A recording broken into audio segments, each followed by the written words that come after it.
Hello friends, welcome to Kavita medicos education. जो हमारी आज की डिजीज कंडीशन है वो है इन्फ्लुएंजा।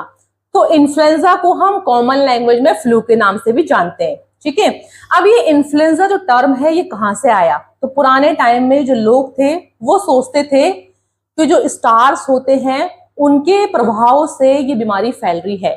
ठीक है, और ये बीमारी बहुत लोगों में फैलती है, अपना इन्फ्लुएंस जो होता है, अपना प्रभाव जो होता है बहुत लोगों में दिखाती है, इसलिए इसका नाम क्या रखा? इन्फ्लुएंजा रखा। इसकी हम डेफिनेशन अब देख लेते हैं।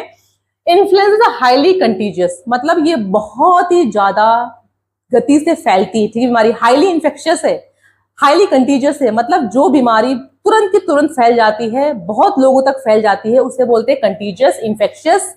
ये एक एक्यूट बीमारी है, क्योंकि जब कोई व्यक्ति इन्फ्लुएंजा से ग्रस्त होगा, बीमार पड़ेगा, तो 3 से 5 दिन तक वो बीमार रहेगा, या मान लो 1 हफ्ते तक वो बीमार रहेगा। तो इसका ड्यूरेशन क्या है? एक्यूट है, शॉर्ट ड्यूरेशन है, इसलिए ये क्या है? एक्यूट डिजीज कंडीशन है, हाईली कंटीजियस है, हाईली इंफेक्शियस है, जो बहुत जल्दी से फैलता है, बहुत जल्दी से स्प्रेड होता है। वायरल रेस्पिरेटरी डिजीज, आप समझ चुके होंगे। वायरल रेस्पिरेटरी इन्फेक्शन मतलब ये एक वायरस के द्वारा होता है। किसके द्वारा होता है? वायरस के द्वारा होता है, और ये हमारे रेस्पिरेटरी सिस्टम में होगा। ठीक है, देखो, कॉज्ड बाय इन्फ्लुएंजा वायरस, तो किस वायरस की वजह से ये डिजीज होती है? ये होती है इन्फ्लुएंजा वायरस की वजह से। ठीक है, यहां पर मैंने आपको इन्फ्लुएंजा वायरस का डायग्राम बना के दिखाया है। ठीक है, ये कॉमन स्ट्रक्चर है। ये जो इन्फ्लुएंजा वायरस है इसमें सिंगल स्ट्रैंडेड आरएनए होता है। अभी बस इतना ही याद रखो आप। ठीक है, सिंगल स्ट्रैंडेड आरएनए होता है, तो आपको समझ आ गया ये बहुत जल्दी फैलने वाली बीमारी है, इसका ड्यूरेशन एक्यूट है, और ये हमारे रेस्पिरेटरी सिस्टम में होगा, जो कि किसकी वजह से होगा? इन्फ्लुएंजा वायरस की वजह से होगा। ठीक है, that primarily affects the respiratory tract, मतलब ये हमारा जो रेस्पिरेटरी ट्रैक्ट है स्पेशली कहाँ कहाँ ये होता है? ये हमारे नोज को, हमारे थ्रोट को, और कई बार हमारे लंग्स में भी हो जाता है। ठीक है ना, तो नाक को, थ्रोट को, और कई बार ये हमारे लंग्स में भी हो जाता है। तो ये हमारे रेस्पिरेटरी ट्रैक्ट में होगा। और इसकी अगर हम सीवियरिटी की बात करें तो कुछ लोगों में माइल्ड देखने को मिलता है, हल्का फुल्का होगा, कुछ लोगों में थोड़ा सीरियस केस होगा, और कुछ लोगों में तो भाई इतना भयंकर हो जाएगा कि लाइफ थ्रेटनिंग कंडीशन आ जाएगी। लाइफ थ्रेटनिंग मतलब उस व्यक्ति की इससे डेथ भी हो सकती है। ठीक है, इन्फ्लुएंजा अलग है, कॉमन कोल्ड अलग है। जो जुकाम सर्दी है वो हमको 1 से 2 दिन तक या 3 दिन तक रहती है, बट इन्फ्लुएंजा जो है वो हमको कम से कम 1 हफ्ते तक रहता है, कुछ लोगों में 2 हफ्ते तक भी रह सकता है। और इन्फ्लुएंजा से इंसान की डेथ भी हो सकती है अगर वो निमोनिया या फिर ब्रोंकाइटिस बन गया तो। पर कॉमन कोल्ड, सर्दी जुकाम से कभी भी डेथ नहीं होती है। ठीक है ना, कभी भी डेथ नहीं होती है। तो इन्फ्लुएंजा किसकी वजह से होता है? वायरस की वजह से होता है, बहुत जल्दी फैलता है, एक्यूट है, और ये हमारे रेस्पिरेटरी सिस्टम में होता है, खासकर नाक में और गले में, कई बार लंग्स में भी होता है। ठीक है, also known as seasonal flu. इसको सीजनल फ्लू क्यों कहा गया है? मौसम के दौरान, जब मौसम में परिवर्तन आता है उसी दौरान ये डिजीज होती है, मेनली विंटर। अगर हम इंडिया की बात करें तो स्पेशली आपने देखा होगा कि जैसे मौसम बदलता है, ठीक है, अक्टूबर से मार्च, उस टाइम पे अधिक लोग बीमार पड़ते हैं। ठीक है, अक्टूबर से मार्च। बहुत सारी कंट्रीज ऐसी है जहां पर ये हर साल रहता है। ठीक है, तो ये मेनली क्या है? Seasonal flu. इसका दूसरा नाम क्या है इन्फ्लुएंजा का? सीजनल फ्लू या फिर फ्लू। ये मेनली विंटर सीजन में होता है, अक्टूबर से मार्च में। ठीक है, it's a airborne disease that affects the respiratory tract. Airborne क्यों बोला गया है? अगर किसी को सपोज इन्फ्लुएंजा है, उसने खांसा, छींका या बात करी, तो उसके मुंह से जो लार निकल रही है, ड्रॉपलेट्स निकल रहे हैं स्नीजिंग के दौरान, छींकने के दौरान, वो आसपास के एयर में फैल जाएंगे। अगर हम उस एयर को अंदर इनहेल करते हैं तो ये वायरस हमारे अंदर भी आ जाएगा। या उस पर्सन ने जहां पर छींका है, ठीक है, जहां पर उसने खांसा है, वहां पर जो ऑब्जेक्ट है, टेबल, चेयर, कुछ भी है, उसको हमने टच कर लिया और गलती से अपनी नाक को और आइस को रब कर दिया, तो ये वायरस हमारे अंदर आ जाएगा। तो स्पेशली कैसे फैलता है? एयरबोर्न है, मतलब हवा के द्वारा फैलेगा। अगर कोई इन्फेक्टेड पर्सन खांसता है या फिर छींकता है तो इसके वायरस हवा में आ जाएंगे। जैसे हम हवा को अंदर लेंगे ये वायरस हमारे अंदर भी आ जाएगा। Last 3 to 5 days. एक्यूट क्यों बोला गया है? क्योंकि ये 3 से 5 दिन रहता है। Can be followed by fatigue. इंसान को थकावट, टायर्डनेस रहेगी। अगर ये ठीक भी हो जाएगा तब भी उसको 2 से 3 हफ्ते तक थकान रहेगी बॉडी में। ठीक है, फैटीग रहेगा 2 से 3 वीक तक। ठीक है, अब देखो इन्फ्लुएंजा बहुत तरीके से फैलता है, इसका फैलने का तरीका बहुत अलग अलग है। देखो, पहला क्या है? सीजनल केस, इसको एंडेमिक केस। इन तीनों में डिफरेंस करना बहुत जरूरी है। बहुत लोगों को नहीं पता कि एंडेमिक, एपिडेमिक और पेंडेमिक क्या होता है। ठीक है, आपको मैं एग्जांपल देती हूँ दिल्ली का। ठीक है, जैसे एंडेमिक, एंडेमिक मतलब छोटे एरिया में फैलना, ठीक है, छोटे पॉपुलेशन में फैलना या एक कम्युनिटी में फैलना। एक कम्युनिटी समझ रहे हो, एक कम्युनिटी में या फिर एक गांव में फैलना, एक गांव में फैलना, उसको बोलते हैं एंडेमिक, मतलब छोटे एरिया में छोटे रीजन में फैलना, एंडेमिक केस। अगर इन्फ्लुएंजा छोटे एरिया में फैला है उसको हम सीजनल केस ही बोलते हैं। फिर है एपिडेमिक केस, अगर ये एक से अधिक गांव में फैला है, 2-3 कम्युनिटीज आ रही है, 4-5 कम्युनिटीज आ रही है, एक से अधिक कम्युनिटी आना, ज्यादा लोगों तक फैलना या 3-4 गांव वगैरह आना, उसको बोलते हैं एपिडेमिक केस, इससे ज्यादा, ठीक है, एपिडेमिक केस। 1 या 1 से मोर कम्युनिटी या एक से अधिक गांव, उसको बोलते हैं एपिडेमिक केस। या फिर पेंडेमिक केस, भाई पेंडेमिक केस तो बहुत हुए इन्फ्लुएंजा के, ठीक है। पेंडेमिक मतलब पूरे वर्ल्ड में फैल जाना, जैसे कि कोरोना वायरस। कोरोना वायरस क्या हुआ था, पूरे वर्ल्ड में फैल चुका था, ठीक है। तो ये क्या है, पेंडेमिक मतलब पूरे वर्ल्ड को अपने चपेट में ले लेना, उसको बोलते हैं पेंडेमिक केस। अब भाई इन्फ्लुएंजा अब की बीमारी नहीं है, ये बहुत पुरानी बीमारी है, ठीक है, क्योंकि वायरस इतना खतरनाक होता है कि अपने आप को बदलता रहता है, जिसकी वजह से इसको हम मार ही नहीं पा रहे, ठीक है ना। इसके लिए वैक्सीन जो है वो हमको बार बार चेंज करनी पड़ती है। इतना खतरनाक वायरस है ये कि ये हर बार अपना स्ट्रक्चर जो है वो बदल देता है, इसलिए इसको मार पाना बहुत मुश्किल है। अब देखो, ये एक पुरानी बीमारी है जो 1918 से 1919 में शुरू हुई थी। कहां से, स्पेन से। उसमें 70 से 100 मिलियन लोगों की डेथ हो गई थी, ठीक है, इसलिए इसको क्या गया था, स्पेनिश फ्लू कहा था। पेंडेमिक केस हुए थे, मतलब पूरे वर्ल्ड में फैल गए थे। फिर 1957 में ये एशिया में फैलना शुरू हो गया, ठीक है, एशिया से आना स्टार्ट हो गया और वर्ल्ड में फैल गया 1957 में, ठीक है। फिर ये फैला 1968 से लेकर 1969 में चाइना में पहले स्टार्ट हुआ। कहां से, हांगकांग सिटी से, ठीक है, वहां भी बहुत सारे मिलियंस ऑफ लोगों की डेथ हो गई थी। फिर 1997 में जो बर्ड्स वगैरह है, चिड़िया वगैरह है, उनमें फैलना शुरू हो गया, फिर उनसे वो ह्यूमंस में फैल गया, ठीक है। इन्फ्लुएंजा ना सिर्फ इंसानों में बल्कि जानवरों में भी होता है, ठीक है, जैसे कि बर्ड्स हो गए, हैन हो गए, मुर्गे हो गए, ठीक है, पिग्स हो गए, उनमें फैलता है। फिर 2003 से लेकर 2004 में ये कहां फैलने लग गया, कॉक्स मतलब जो मुर्गे वगैरह, ठीक है, उनमें फैलना शुरू हो गया। फिर 2009 में और 2010 में ये जो पिग्स वगैरह उनमें फैलना शुरू हो गया और वहां से ये हम इंसानों में फैल गया, ठीक है। तो पेंडेमिक मतलब जब इसने अपने पूरे वर्ल्ड को अपने चपेट में ले लिया, उसको बोलते हैं पेंडेमिक केस। तो इन्फ्लुएंजा बहुत पुरानी बीमारी है, ठीक है, बहुत पुराना वायरस है। ये वायरस इतना खतरनाक होता है कि ये बार बार अपने अंदर परिवर्तन लाता है, अपने जेनेटिक मटीरियल में, अपने प्रोटीन्स में, कि इसको मार पाना, खत्म कर पाना बहुत मुश्किल है, ठीक है। तो ये थी यहाँ पर डेफिनेशन इन्फ्लुएंजा की। नेक्स्ट हमारे पास कॉजेस ऑफ इन्फ्लुएंजा। तो इन्फ्लुएंजा किसके कारण होता है, क्या इसका कारण है, क्या इसका कॉज है। This is caused by influenza virus. तो इन्फ्लुएंजा जो होता है वो इन्फ्लुएंजा वायरस की वजह से होता है। किसकी वजह से होता है, influenza virus, which belongs to the orthomyxoviridae family. ये जो वायरस है ये किस फैमिली से बिलोंग करता है, ऑर्थोमिक्सोवेरिडी। देखो जितने भी वायरसेस होते हैं ना, उनको अलग अलग फैमिलीज के अंदर हम कैटेगराइज कर लेते हैं अकॉर्डिंग टू जेनेटिक मटेरियल, मतलब उनके अंदर आनुवांशिक जो गुण है वो कौन सा है, वो डीएनए है या फिर आरएनए है। तो इन्फ्लुएंजा किससे होता है, इन्फ्लुएंजा वायरस से होता है और ये बिलोंग करता है ऑर्थोमिक्सोवेरिडी फैमिली से।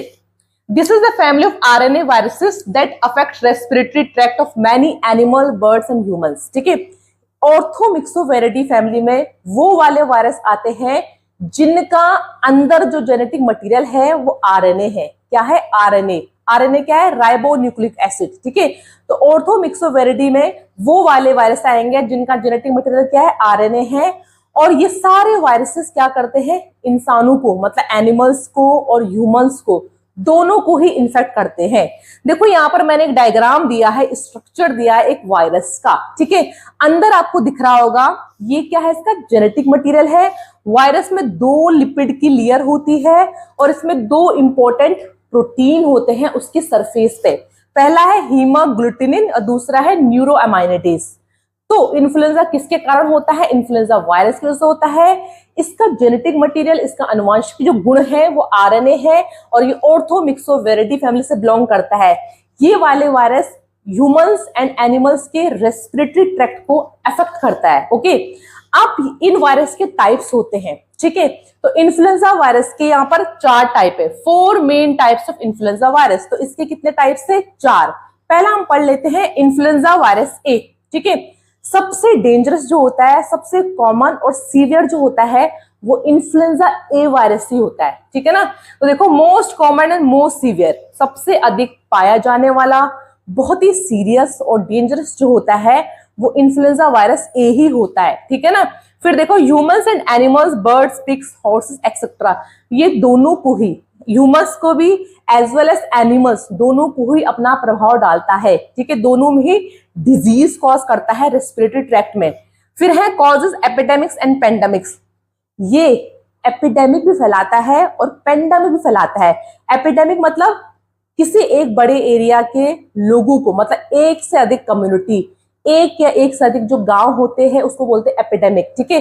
तो मौसम के परिवर्तन से सीजनल मतलब खासकर विंटर के मौसम में ये एपिडेमिक कॉज करता है और कई बार ये पूरे के पूरे वर्ल्ड में भी फैल जाता है, जिसको हम बोलते हैं पेंडेमिक। जैसे कि आपने नाम सुना होगा एवियन फ्लू जो हुआ था, बर्ड फ्लू, और एक क्या है जो स्वाइन फ्लू हुआ था जो पिग्स में हुआ था 2009 में, वो क्या था, पेंडेमिक था, उसने पूरे वर्ल्ड को अपने चपेट में ले लिया था। तो इन्फ्लुएंजा ए से एपिडेमिक मतलब कुछ एरिया में या फिर पूरे वर्ल्ड में पेंडेमिक हो सकता है। पेंडेमिक कौन सा हुआ था, 2009 में स्वाइन फ्लू। फिर देखो सीरियस सिम्टम, अगर कोई किसी के अंदर इन्फ्लुएंजा वायरस ए आएगा तो उसको जो साइन एंड सिम्टम्स आएंगे वो काफी सीरियस होंगे, मतलब बुखार तेज आएगा, बॉडी एक आएगा, जो जो सिम्टम्स होते हैं इन्फ्लुएंजा के वो सारे आएंगे बट सीरियस आएंगे। फिर है frequent antigenic shift and antigenic drift, इसका मतलब क्या है एंटीजेनिक, भाई मैंने कहा था पहले ही जो ये वायरस होते हैं बड़े ही खतरनाक होते हैं, ये अपना जो रूप है वो लगातार बदलते रहते हैं, ठीक है, अपना जो रूप है अपने अंदर परिवर्तन लाते रहते हैं, इसलिए इसको मार पाना ना बहुत मुश्किल है। तो यहाँ पर देखो ये जो वायरस ए है ये फ्रीक्वेंट मतलब लगातार हर साल, ठीक है, हर 6 महीने या फिर हर साल अपने अंदर कुछ परिवर्तन लेके आता है ताकि इसको हम किसी भी वैक्सीन से या दवाई से इसको ना हरा पाए। तो फ्रीक्वेंट एंटीजेनिक शिफ्ट, शिफ्ट मतलब होता है जब ये वायरस अपना पूरा जो प्रकार है सब कुछ चेंज कर लेगा और बिल्कुल अलग तरीके से बन के आएगा। अब इसके लिए मेडिसिन भी नहीं लानी पड़ेगी, इसके लिए वैक्सीन को भी हमको चेंज करना पड़ेगा। एंटीजेनिक शिफ्ट मतलब होता है लार्ज चेंज, जब वायरस पूरी तरह से बदल जाता है, पूरी तरह से अपने अंदर परिवर्तन लाता है बड़े रूप में, उसको बोलते हैं एंटीजेनिक शिफ्ट, ठीक है। दूसरा है एंटीजेनिक ड्रिफ्ट, ड्रिफ्ट मतलब होता है हल्का फुल्का बदलाव लाना, ठीक है। उसके सरफेस के ऊपर जो प्रोटीन्स है ना, आपको न्यूरोएमाइनिडेज और हीमाग्लूटिन, इनके अंदर हल्का फुल्का बदलाव लाना, हल्का फुल्का चेंजेस लाना, उसको बोलते हैं ड्रिफ्ट। समझ आ गया। शिफ्ट मतलब होता है बड़े रूप में बदलाव होना, ड्रिफ्ट मतलब होता है छोटे रूप में बदलाव आना, ठीक है। ड्रिफ्ट को ट्रीट कर पाना इजी है, शिफ्ट को ट्रीट कर पाना थोड़ा मुश्किल है, ठीक है ना। तो यहाँ पर जो इन्फ्लुएंजा वायरस ए है ये अपने अंदर फ्रीक्वेंटली मतलब 1 साल में, 2 साल में, 3 साल में अपने अंदर क्या करता है, फ्रीक्वेंट कई बार शिफ्ट करता है और कई बार ड्रिफ्ट भी कर लेता है, ठीक है ना। तो यहाँ पर क्या है, yes inclusion in vaccine, influenza virus A की वैक्सीन है, ठीक है। और आपको पता है वैक्सीन किससे बनती है, वैक्सीन वायरस की वजह से ही बनती है, मतलब वायरस को ही हम डेड फॉर्म में डालते हैं वैक्सीन में, ओके। तो इंक्लूजन का मतलब होता है कि जो इन्फ्लुएंजा वायरस ए है क्या ये वैक्सीन के अंदर है, तो हाँ इसका डेड फॉर्म से हम वैक्सीन बनाते हैं, इसकी जो वैक्सीन है वो अवेलेबल है, इसलिए हमको हर साल एनुअली अपने आप को वैक्सीन लगाना चाहिए, ठीक है ना। अब देखो इन्फ्लुएंजा बी, बी जो है वो थोड़ा बहुत सीवियर है, अगर हम कंपैरिजन करें ए के कंपैरिजन में जो बी है वो हल्का सीवियर है, इनफेक्ट ह्यूमंस एंड सील्स, ज्यादातर ये अपना प्रभाव जो इन्फेक्ट करता है वो इंसानों को करता है और थोड़ा बहुत मतलब रियर रूप में, ठीक है, थोड़ा बहुत सील्स में, सील्स समुद्री जानवर होते हैं जो मछलियों को खाते हैं, ठीक है, तो सील्स को भी अपना प्रभाव डालता है, बट सील्स में कम है, ज्यादा किसमें है, एंड ह्यूमंस में ज्यादा है, सील्स में कम है, ह्यूमंस में ज्यादा है। सील्स एक जानवर है जो कहाँ रहता है, समुद्र के अंदर रहता है। फिर है सीजनल एपिडेमिक्स, ये मौसम के परिवर्तन में, जब विंटर मौसम आता है, सीजनल जब मौसम आता है उस टाइम पे एपिडेमिक कॉज करता है। एपिडेमिक मतलब एक बड़े एरिया को, एक बड़े क्षेत्र को उसमें एपिडेमिक फैलाना, ठीक है, उसको बोलते हैं एपिडेमिक। जैसे इंडिया में अगर सपोज इन्फ्लुएंजा बी हुआ है तो वो एपिडेमिक है, अगर यही पूरे वर्ल्ड में हो जाएगा तो पेंडेमिक है। तो यहाँ पर इन्फ्लुएंजा बी सिर्फ एपिडेमिक कॉज करता है, पेंडेमिक कॉज नहीं करता है।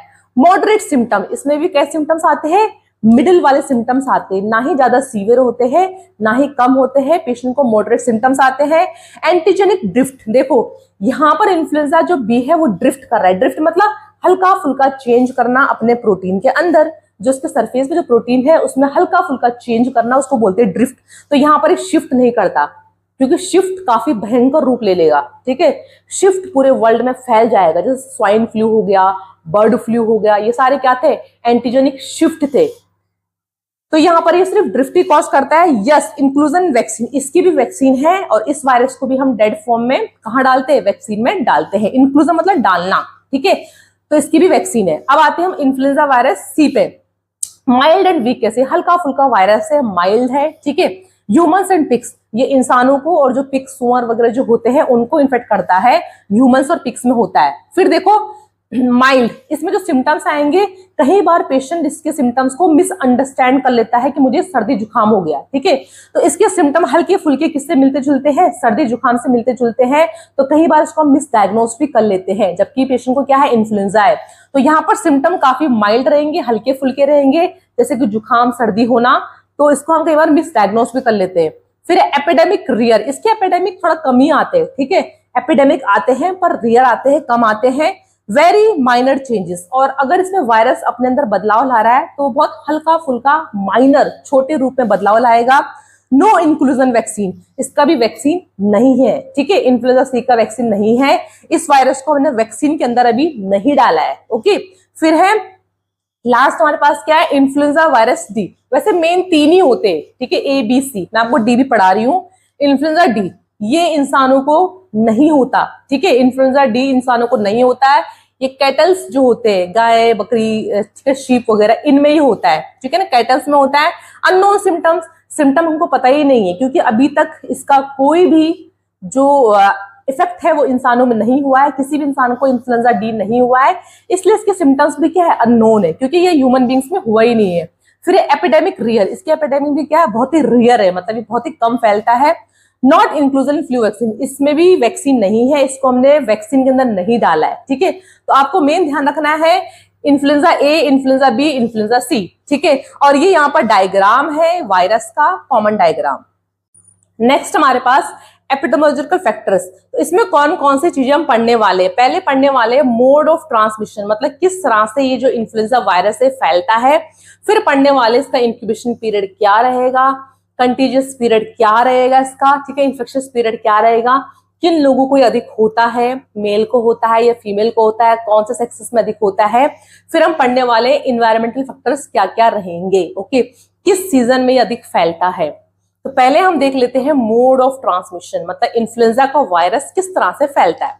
सबसे पहले है ड्रॉपलेट इन्फेक्शन। ड्रॉपलेट मतलब जो मुंह से लार निकलती है, ड्रॉप्स निकलती है, उस ड्रॉप में अगर इन्फ्लुएंजा का वायरस है, ठीक है, और वो ईयर में फैल चुका है, तो किसी भी हेल्दी व्यक्ति को हो सकता है। कैसे, बाय कफिंग, स्नीजिंग और टॉकिंग। सपोज किसी को इन्फ्लुएंजा है, कोई व्यक्ति इन्फ्लुएंजा से ग्रस्त है, उसने खांसा, छींका या बात करी, तो उसके मुंह से जो लार निकली है उसमें वायरस प्रेजेंट है, वो वायरस आसपास की एयर में फैल जाएंगे।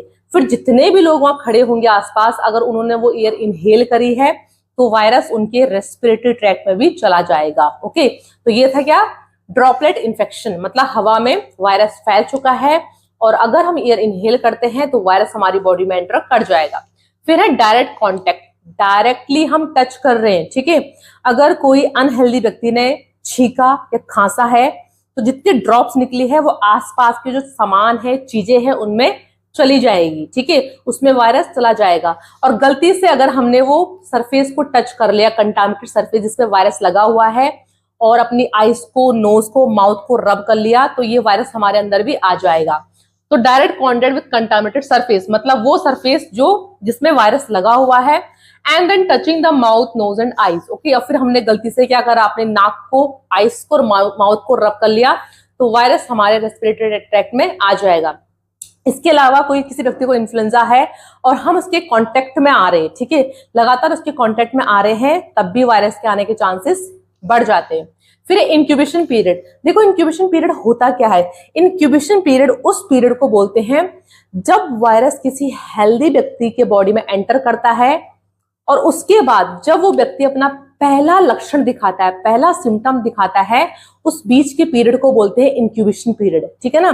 जैसे सपोज कोई हेल्दी व्यक्ति है, ठीक है, आज उसकी बॉडी में वायरस एंटर कर गया, अभी उसने कोई लक्षण नहीं दिखाया, एक दिन बाद उसने अपना लक्षण दिखाना शुरू करा, तो उसका इंक्यूबेशन पीरियड क्या हो गया, 2 दिन का, ओके, आज और कल का, और परसों से लक्षण दिखाना शुरू कर दिया तो इंक्यूबेशन पीरियड क्या हो गया, 2 दिन का हो गया। तो टिपिकली 1 to 4 डेज, 1 से लेकर 4 दिन वैसे हम मानते हैं, बट एवरेज क्या माना है, 2 दिन का माना है, ओके। फिर एक कंटीजियस पीरियड, जिसको हम इन्फेक्शियस पीरियड भी बोलते हैं। कंटीजियस पीरियड का मतलब होता है वो पीरियड जिसमें ये वायरस बहुत अधिक फैलता है, ठीक है, बहुत अधिक संक्रमण करता है, उसे बोलते हैं infectious period, contiguous period. 1 day before when symptom do not appear, मतलब अभी व्यक्ति के अंदर इन्फ्लुएंजा वायरस है और व्यक्ति कोई लक्षण नहीं दिखा रहा है, पर तभी भी वो व्यक्ति दूसरे लोगों को इन्फ्लुएंजा फैला सकता है, ठीक है। उसके अंदर कोई लक्षण नहीं आ रहे हैं तो उससे एक दिन पहले वो बहुत सारे लोगों को इन्फेक्ट कर सकता है। इसके अलावा 5 to 7 day after symptom onset, और जब एक बार लक्षण आने शुरू हो जाएंगे, सिम्टम आने शुरू हो जाएंगे, उसके बाद 5 से 7 दिन तक वो दूसरों को इन्फेक्ट कर सकता है, ओके। लक्षण आने के 5 से 7 दिन बाद भी वो लोगों को बीमारी फैला सकता है। फिर है एज ग्रुप, मतलब किन एज ग्रुप में अधिक होता है, छोटे बच्चों में, बड़े में, ओल्ड में, किन में अधिक होता है। सेक्सेस मतलब किस में अधिक होता है, मेल में या फीमेल में। तो ऑल एजेस एंड सेक्सेस, हर किसी एज ग्रुप में ये हो सकता है, मेल हो चाहे फीमेल हो, दोनों ही सेक्सेस में हो सकता है। अगर हम हाईएस्ट रेट की बात करें तो छोटे बच्चे, खासकर जो 5 साल से छोटे हैं, और ओल्ड पीपल जो 65 ईयर से बुजुर्ग है, ठीक है, 65 ईयर से ज्यादा है, उनमें अधिक चांसेस है। 5 साल से छोटे बच्चों में और 65 ईयर ओल्ड से अधिक जो है उनमें अधिक चांसेस है। फिर है इन्वायरमेंटल फैक्टर, तो क्या मतलब किस मौसम फैलता है। It's a pandemic disease world wide, हमें पता है भाई जो इन्फ्लुएंजा ए है वो बहुत कॉमन है, वो पेंडेमिक है, मतलब पूरे वर्ल्ड में इन्फ्लुएंजा फैलता है, ठीक है। जैसे कि स्वाइन फ्लू हो गया, एवियन फ्लू हो गया, ठीक है ना, तो ये सारे पेंडेमिक थे इन्फ्लुएंजा ए के, तो हमें पता है भाई ये वर्ल्ड वाइड डिजीज है। बट अगर हम बात करें एपिडेमिक, मतलब सीजनल, किस मौसम में, सीजनल आउटब्रेक, एपिडेमिक क्या है इसका। Epidemic of infection occur during winter, खासकर विंटर के मौसम में, अक्टूबर से लेकर फरवरी तक ये फैलता है। कहाँ, नॉर्दर्न हेमिस्फीयर। तो नॉर्दर्न हेमिस्फीयर में जितनी भी कंट्रीज आती है उनमें ये खासकर विंटर के टाइम पे फैलेगा। अगर हम स्पेशली बात करें इंडिया की, तो in India it's in summer and rainy season. India में खासकर देखा होगा लोग बीमार पड़ते हैं गर्मी के मौसम में और अधिक सर्दी के मौसम में, क्योंकि विंटर का जो मौसम है जो वायरस के लिए बहुत ही अच्छा होता है। इसमें वायरस जल्दी से पनपना शुरू कर देता है, जल्दी से ग्रोथ करना शुरू कर देता है। तो फ्रेंड्स, ये था पार्ट फर्स्ट ऑफ इन्फ्लुएंजा। अगर दोस्तों आपको मेरी वीडियोस पसंद आती है तो मेरे चैनल को सब्सक्राइब जरूर कीजिएगा, मुझे कमेंट जरूर कीजिएगा आपको वीडियोस कैसी लगती है। And thank you so much for watching my videos.